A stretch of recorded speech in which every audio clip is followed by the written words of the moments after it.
Alright, this video is to demonstrate what the finished product of your blackjack game should look like when you run it. So I'm going to hit F5 and run this one. Oops, it's not activated. So I'll do this so you can see it.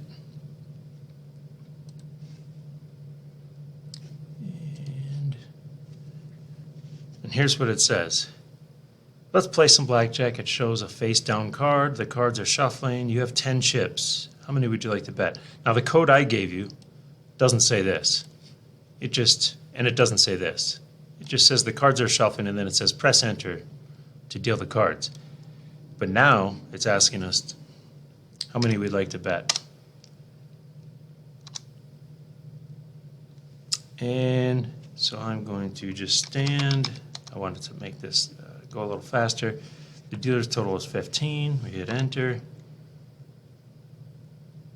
And the dealer's new total is 21, so the dealer stands. The dealer wins. You now have 8 chips. Oops, it should say 8 chips, so I need to fix that. But you guys get the point.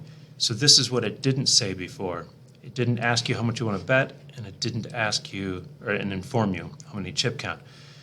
So the first day I did not provide hints, and so today I'm going to scroll down on my code, and I want to give you some hints here. If you're stuck and you were unable to get the chips working where they can bet chips, here's what I added. Chips equals 10, so I started them off with 10 chips, and I just put this to let myself know if I see that I added it. Here's another added line. Then I printed you have blank chips. And how many would you like to bet? And then I have an input command that with an integer typing. So basically I've added these 3 lines to get them going at the beginning of the code, but then we need to increase or decrease the chip total based on whether they win or lose. So down here, when it says if player total is greater than 21, that's where they busted, right? You busted. The dealer wins this. So I'm going to type in a # add. So this is another line that I had to add. Now I'm going to stop here. Your job is to go down and find out where else in the code do you win or you lose. If you win, then it should be chips equals chips plus bet, or I should say the player. If the player wins, then it should be chips equals chips plus bet. If whenever the player loses, chips equals chips minus bet. So find all of the places where they win or they lose. And then the other thing that I added was I informed them how many chips they have. You now have blank chips.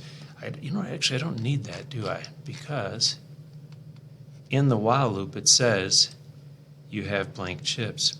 Oh, excuse me, what if they say they don't want to play anymore? So I guess you want to inform them how many chips they have. That's why I did it twice. So I did it up here so that every time they play it tells them how many chips they have at the top. But I also told them how many chips they have down here. And then the honors, you all need to make sure that they cannot bet more chips than what they have available. So if right up here they try to bet on this line when it asks how many would you like to bet, if they bet more than 10, or in the future, like after you saw what I played, I only had 8 chips, so if I would have played again and I would have bet more than 8, there should be some code here that prevents that from happening. And my hint is to use a while loop. All right, that's it.